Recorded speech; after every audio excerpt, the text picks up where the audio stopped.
Welcome to Insight, a ground for the fearless. What if the real reason you feel drained has nothing to do with the people around you and everything to do with the ways you abandon yourself? We like to believe our exhaustion comes from the toxic colleague, the difficult friend, or the endless demands of family and society.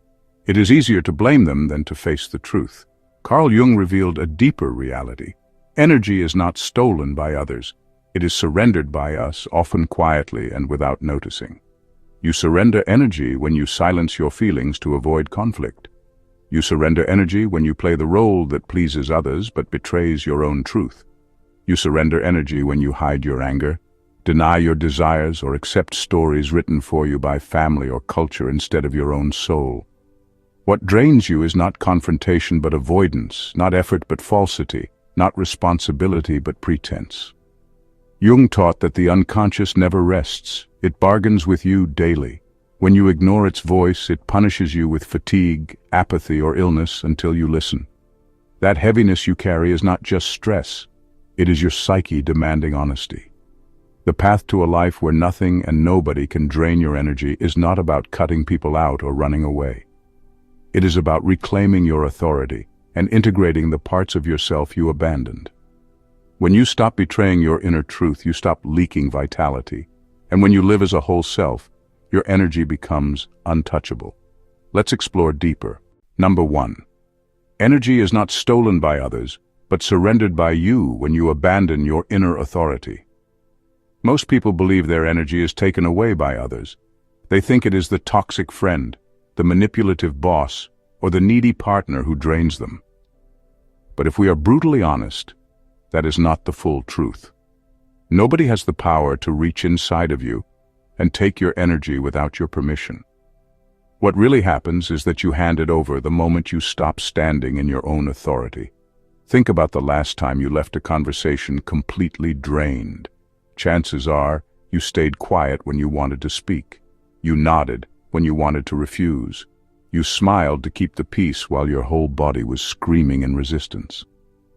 The exhaustion did not come from the other person's words alone. It came from the war inside you, from betraying what you truly felt in order to avoid discomfort. Carl Jung often pointed out that fatigue is not only physical, but also deeply psychological.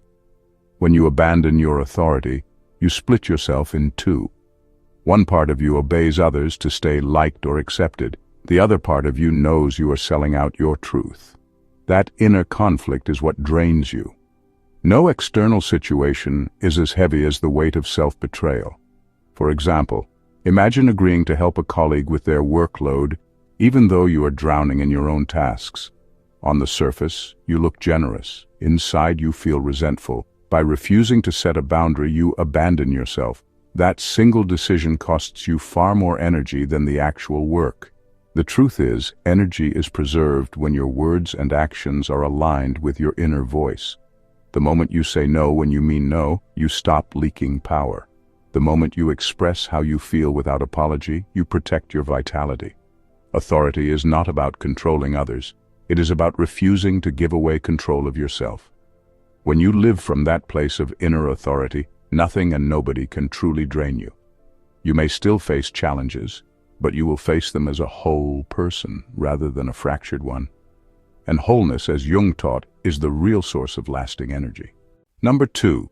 People who drain you are often mirrors exposing your lack of boundaries. What you call exhaustion is usually the cost of avoiding confrontation. We love to blame others for draining us. We say a certain friend is too demanding, a relative is too negative, or a coworker is too manipulative. And yes, some people can be difficult, but here is the truth most of us do not want to face. The reason they keep draining you is not simply because of who they are, but because of what you allow. They are not just taking your energy. You are handing it over by refusing to draw a line. Exhaustion in these cases rarely comes from the actual conversation or the task at hand. It comes from the silent inner struggle of wanting to speak up but staying quiet, of wanting to walk away but forcing yourself to stay, of wanting to say no but settling for yes. You think you are avoiding confrontation, but what you are really avoiding is the discomfort of honesty. That avoidance costs more energy than the confrontation ever would. Take an everyday example. A friend constantly calls you late at night to unload their problems. You answer even when you are tired because you do not want to upset them. The next morning, you wake up drained. It is easy to say they stole your energy, but the truth is you paid the price of avoiding a simple boundary. A single sentence like, "I care about you, but I cannot take calls this late," would protect your peace and save your strength. Carl Jung's insight here is profound. The people who exhaust you are often showing you exactly where your limits are missing. They act as mirrors, reflecting the places where you need to step into your authority. Instead of seeing them only as toxic, see them as teachers exposing your unfinished work. When you finally set a boundary, something powerful happens.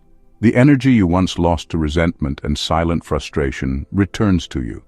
You no longer walk away from conversations feeling used because you did not abandon yourself in the process. You stayed whole.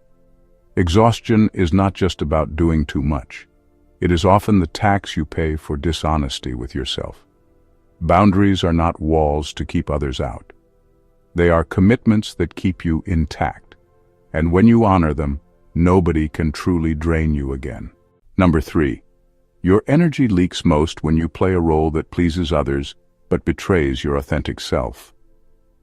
One of the biggest lies we live is the belief that if we just keep everyone happy, life will run smoothly. We put on a smile when we feel like crying. We say yes when every bone in our body wants to say no. We perform roles to keep the peace, to avoid rejection, or to look like the version of ourselves we think others want to see. It works for a while, but the cost is invisible. Every time you betray what you truly feel, you trade authenticity for approval. And that trade drains you more than any hard day of work ever could. Think about the exhaustion you feel after spending hours at a gathering where you could not be yourself. You laugh at jokes you do not find funny. You agree with opinions that do not match your values. You shrink your truth so others feel comfortable. When you leave, your body feels heavy and your mind feels scattered. The event itself was not the problem. The mask you wore was the thief of your energy. Carl Jung understood this well. He taught that the self cannot be silenced without consequence. The moment you silence your authentic voice, your psyche rebels. It punishes you with fatigue, apathy, or a quiet sense of emptiness. You're not tired because life is hard. You're tired because you're split. Half of you is performing. The other half is suffocating. Consider someone at work who always agrees with the boss, even when they disagree. They smile, they nod, and they deliver. But inside they are screaming. By playing the role of the perfect employee, they deny their own perspective. The result is not just frustration, but deep energetic depletion. They come home wiped out, not because of the workload, but because they betrayed themselves all day long. The real paradox is this: when you stop performing and start showing up as your real self, you actually gain energy. You may lose a few people who only liked the role you played, but you will gain strength, clarity, and a peace that no performance can buy. Energy flows where truth is honored. The more you choose authenticity over approval, the less you leak. And when you stop betraying yourself for others, you will discover that your natural vitality was never lost. It was only trapped beneath the mask. Number 4. Jung insisted that what you repress controls you. If you suppress anger, need, or desire, you end up feeding it silently until it consumes your vitality. Most people are taught early in life that certain feelings are unacceptable. Anger makes you look difficult. Desire makes you look selfish. Even basic needs can make you feel like a burden. So instead of expressing these emotions, you swallow them. You tell yourself you are fine, you bury the feeling, and you push forward. On the outside, you appear calm and controlled. On the inside, however, the story is very different. The very feelings you push away begin to grow stronger, and the effort it takes to keep them buried drains your energy more than you realize. Carl Jung warned that what you repress does not disappear.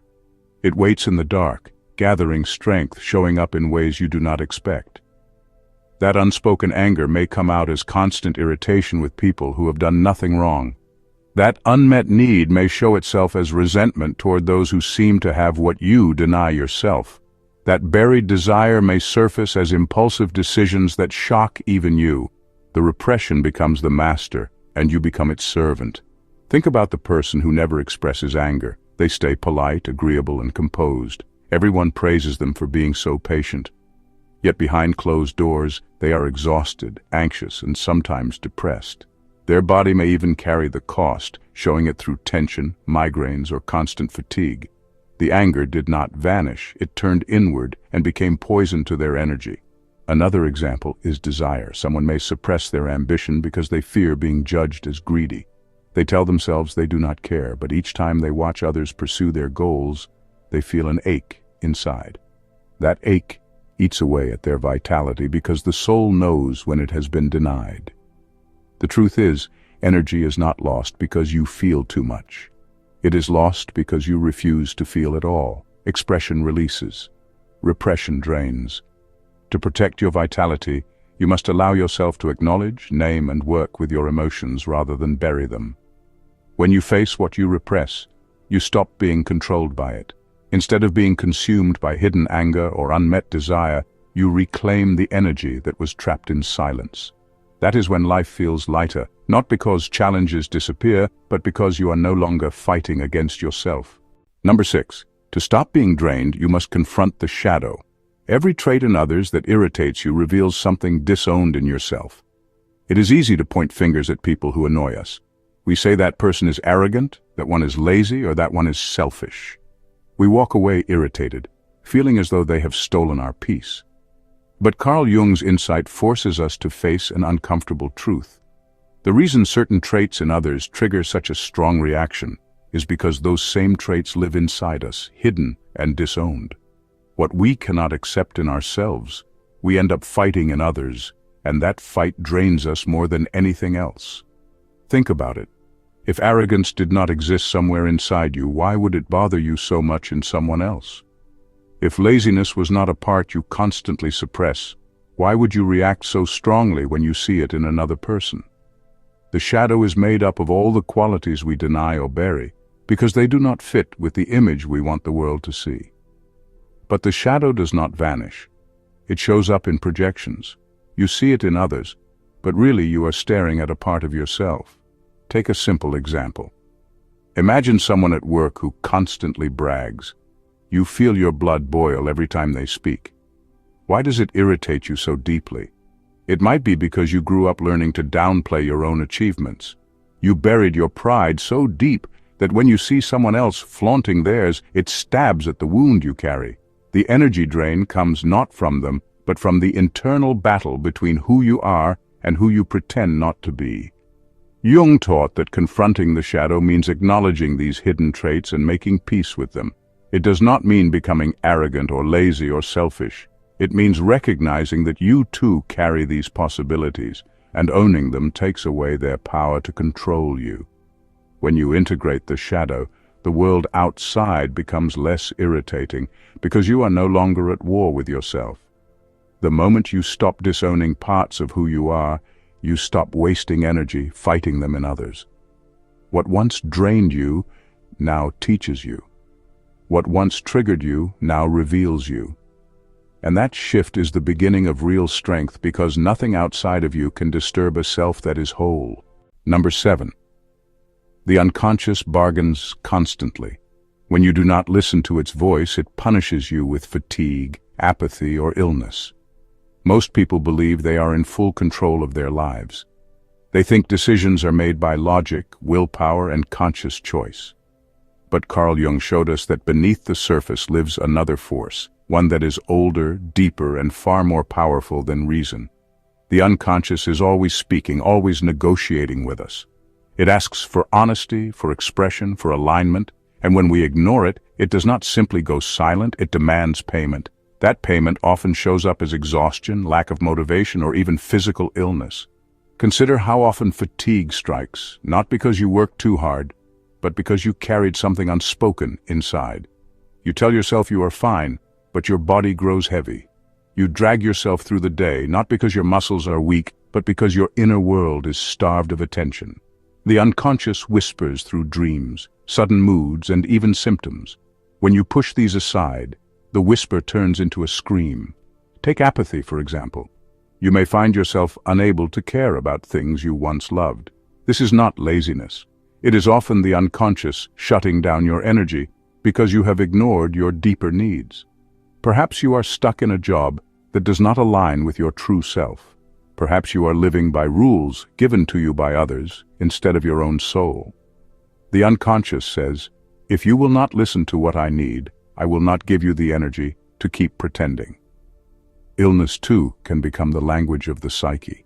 Think of stress-related conditions, migraines, stomach issues, chronic fatigue. These are often the body's way of forcing you to slow down, to reflect, to finally listen. The unconscious does not punish to be cruel. It punishes to restore balance, to pull you back to the path of truth. Jung believed that healing begins when we stop treating the unconscious as an enemy and start treating it as a guide.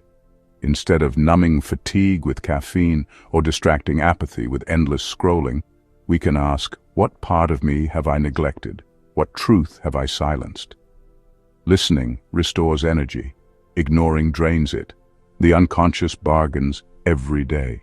When you honor its voice, it rewards you with clarity and strength. When you ignore it, it will take its payment in ways you cannot escape. The choice is always yours.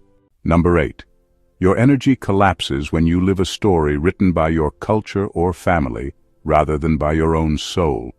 From the moment you are born, stories are written for you. Your family has expectations, your culture has rules, and society has standards. These stories tell you what success looks like, what role you should play, and even what kind of dreams are acceptable. At first, you may follow them without question, thinking this is just the way life is. But over time, something inside begins to protest. The soul whispers, "This is not my path." And if you continue to ignore that whisper, your energy begins to collapse. This collapse does not always look dramatic. Sometimes it appears as constant tiredness, even when you sleep enough. Sometimes it feels like going through the motions of life without passion or direction. Other times it shows up as anxiety or resentment, a quiet rage at living a life that does not belong to you. The weight you feel is not from working too hard. It is from carrying a story that was never yours to begin with. Think about someone who chooses a career to satisfy their parents' expectations. Outwardly, they look successful. They have the degree, the title, the paycheck. But inwardly, they feel drained every single day. They wake up heavy because their energy is being spent on maintaining an identity that suffocates their true calling. The collapse is inevitable because the soul cannot thrive in a cage, no matter how shiny that cage looks from the outside. Carl Jung believed that true vitality comes when we align with the inner voice of the self rather than the demands of the collective. To live by your soul's story means questioning what you were told to be, examining the scripts you inherited, and daring to step into your own truth. It is not rebellion for the sake of rebellion. It is choosing authenticity over performance. When you finally allow yourself to follow your own path, energy returns in surprising ways.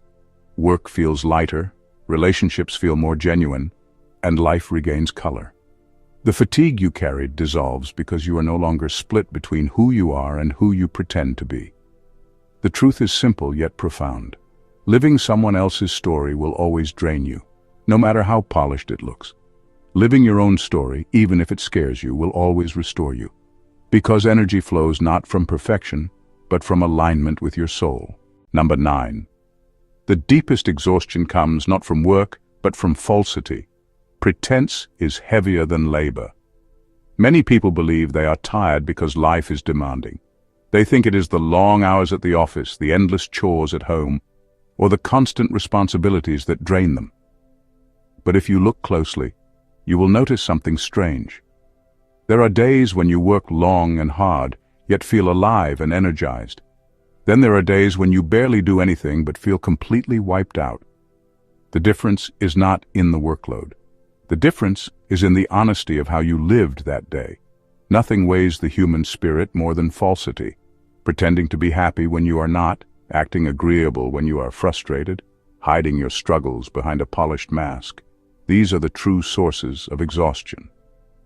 Pretense takes constant effort. It is like carrying a heavy costume you cannot remove. Every smile you fake, every truth you bury, every role you play against your will drains your vitality far more than physical labor ever could. Think of a dinner where you must sit with people you dislike, smiling and nodding to keep appearances. You are not lifting heavy boxes or solving complex problems, yet you leave that table utterly drained. Why? Because you spent hours managing an image rather than being yourself. The labor was emotional, not physical, and it leaves a deeper fatigue. Now compare this with a day when you pour yourself into meaningful work. You may be exhausted physically, but inside you feel fulfilled. That kind of tiredness is clean. It comes with satisfaction and even joy. The body may ache, but the spirit feels light. This is why someone can farm the land from dawn till dusk and still sing at night, while another person can sit in an office for a few hours and feel lifeless. The difference is authenticity. Carl Jung understood that the psyche rebels against falsity. When you pretend for too long, your unconscious begins to shut you down. It punishes you with heaviness, apathy, and sometimes even illness, forcing you to confront the gap between your outer mask and your inner truth. The lesson is clear. Honest living may demand courage, but it fuels you. False living may keep you safe, but it empties you. Pretense is the heaviest labor because it is the work of burying your soul. The deepest rest you will ever know comes from dropping the mask and letting your true self breathe. Number 10. If you do not integrate solitude into your life, society will devour you. True energy is born in silence and reflection. Most of us spend our days surrounded by noise. There is the noise of conversations, the endless stream of notifications, the chatter of colleagues, the opinions on social media, and even the subtle pressure of what everyone else seems to be doing. You might not notice it at first, but this constant pull slowly eats away at your energy. When your attention is scattered everywhere, you have little left for yourself. Society is always hungry for your time, your approval, your reactions. If you never step away, it will consume every part of you until you forget who you really are. Solitude is not loneliness. It is not an absence of people, but a presence of self. It is the space where you can finally hear your own thoughts without interference. It is in silence that you notice what you truly feel, what you deeply want, and what you can no longer ignore. Without solitude, your life becomes a reaction to everything outside of you, and eventually, that constant reactivity leaves you exhausted. Think about the way you feel after spending hours scrolling through your phone. You may not have done anything physical, yet you feel drained. That is society devouring you. Now compare that with the way you feel after sitting quietly in a park or journaling alone in your room. Nothing extraordinary happened, yet you feel lighter and somehow more alive. That is the power of solitude restoring your energy. Carl Jung often retreated into silence because he knew the psyche needed space to breathe. Reflection is where unconscious truths rise to the surface. If you never allow that space, those truths turn into fatigue, restlessness, or even despair. The unconscious demands to be heard, and silence is its language. Solitude also strengthens your boundaries. When you know how to be alone, you no longer fear losing people or disappointing them. You no longer give yourself away so easily. You begin to carry yourself differently, rooted in your own presence. That quiet confidence is a form of energy that society cannot steal. True vitality is not found in constant activity or endless connection. It is born in moments where you unplug from the world and return to yourself. If you do not choose solitude, society will choose for you, and it will drain you dry. But if you integrate silence into your life, you will discover a source of strength that no one can take away. In conclusion, until you make the unconscious conscious, it will direct your life, and you will call it fate. Most people believe that their energy is stolen by others. They point to the difficult boss, the draining friend, or the demanding family member as the reason they feel tired and powerless. But Carl Jung revealed a truth that is harder to accept and yet far more liberating. Energy is not stolen, it is surrendered, and the surrender happens the moment you betray your own inner authority. Every time you say yes when you want to say no, a little of your vitality leaks out. Every time you hide your anger, your needs, or your desires because you fear rejection, your energy dims. Every time you perform a role to please others while silencing your authentic self, you feed an exhaustion that no amount of rest can cure. What truly drains us is not the outer world, but the constant inner war between who we are and who we pretend to be. The colleague who irritates you, the partner who frustrates you, or the society that pressures you is often just a mirror reflecting the boundaries you have not set and the truths you have not owned. The promise that nothing and nobody will ever drain your energy again is not about escaping life. It is about reclaiming the parts of yourself you abandoned. When you live in alignment with your own truth, fatigue becomes lighter, strength returns, and your energy belongs fully to you. Thank you for watching.